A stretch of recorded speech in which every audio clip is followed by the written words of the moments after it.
Welcome on board, sister. Live pa rin po tayo dito sa ating pagtatangpay ng ating pong istasyon na to, CBS DWAD Teniente Juilliard Museum.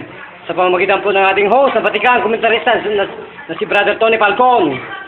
Yan po ay binibigyan daan ng pagtulong sa ating mga mahirap upang mawala kayo po sa karamdaman. Ano po ang tinawag at nilalapit sa ating programang ito, Lingkod Bayan? Ano po naging problema sa inyong kalusugan?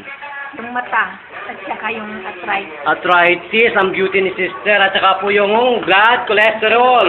So, nasaan na po yung inyong mga matang nanlalabo? Okay na po.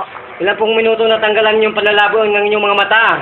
3. 3 minuto. Nasaan na po yung inyong mga arthritis, rheuma, gout na sakit po? Okay na, hindi nakakaapak na yun. Nakakaapak na po kayo. So, nasaan po yung inyong dibdib na kumikirot?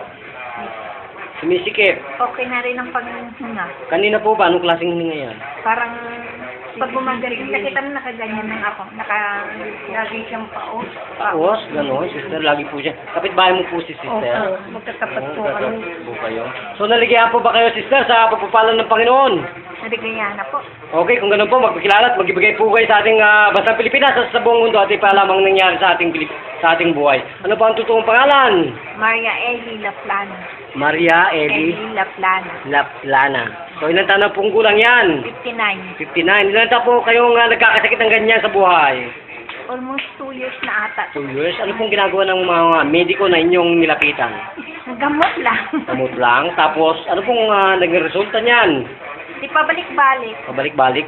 Sa tingin po ba, babalik pa yung tinanggal ng Diyos sa inyong mga sakit na yan? Sana po hindi na. Ay, ang Panginoon po, buhay at makatotohanan. So, naligayan po ba kayo? Opo. Kung ano po, tayo po ay magbibigay po kayo at magpapaalam na. So, ito pa rin po si Brother John. Nagulat para sa Lingkod Bayang Balita. Bida kasamang Tony Falcon. Thank you, Master Rosan. Bye-bye.